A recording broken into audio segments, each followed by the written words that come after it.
China's People's Liberation Army (PLA) today fields the largest fleet of heavyweight fighter jets in the world, the bulk of which are derivatives of the Soviet Su-27 flanker design, of which China today deploys more than Russia itself.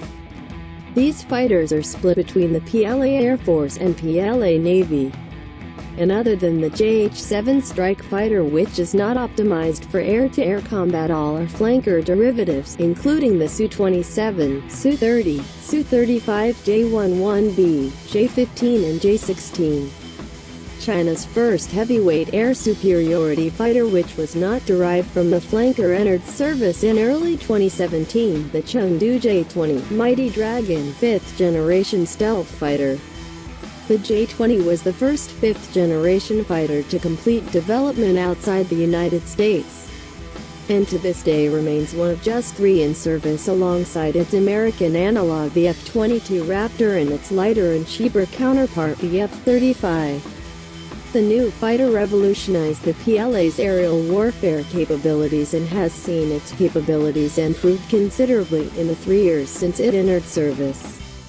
With China fielding world-leading 5th-generation fighter design, a number of analysts have questioned not only why the bulk of new fighters being built for domestic use are still 4th-generation designs, but also why the PLA, with the J-20's completion imminent, had ordered 4++ generation Su-35 air superiority fighters from Russia in November 2015 under a $2 billion contract. Although the term 5th generation indicates a fighter more capable than that of the 4th.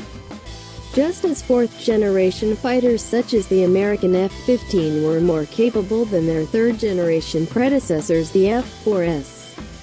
Advanced 4th generation fighters developed in the 2010s have integrated a number of next generation technologies, which has provided some capability advantages over their next generation counterparts, with a fighter needing to be built around a radar cross-section, reducing stealth airframe to be considered 5th generation.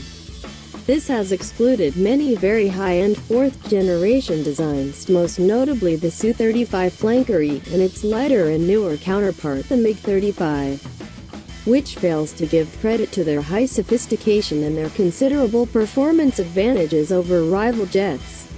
While the Su-35 retains a number of advantages over the J-20, this does not make it a superior fighter across the spectrum.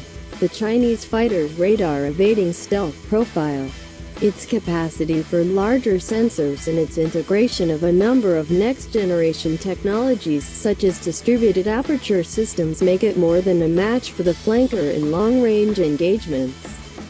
An advantage which will only grow once the fighter integrates thrust vectoring WS-15 next-generation engines, which are currently under development.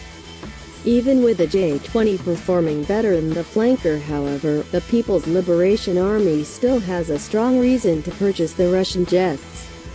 The Su-35 is lighter and cheaper to operate than the J-20 and provides the PLA with greater diversity in its fleet, including the types of electronic warfare systems, air-to-air missiles and cruise missiles it deploys, which makes the fleet far more versatile, difficult to counter. Acquiring the Su-35 can also facilitate technology transfers to China's defense sector for its own 4++ generation fighter programs, most notably the J-10C and J-11D. The former is a lightweight single-engine design which entered service in April 2018, while the latter is still under development. Both fighters use many similar technologies to the Su-35. Most notably 3-dimensional thrust vectoring engines, which makes access to Russian technologies highly beneficial. This does not mean that Russian military aviation is overall more advanced than that of China, with the PLA deploying jets with AESA radars and stealth capabilities long before Russia's own armed forces could, but demonstrates the compatibility of their military aviation technologies. The fact that China can acquire technologies from 2 of the world's 3 leading military aviation sectors provides a major benefit to the PLA's fleet, a strength which neither Russia nor the United States can match. The F-15EX is expected to complement the U.S.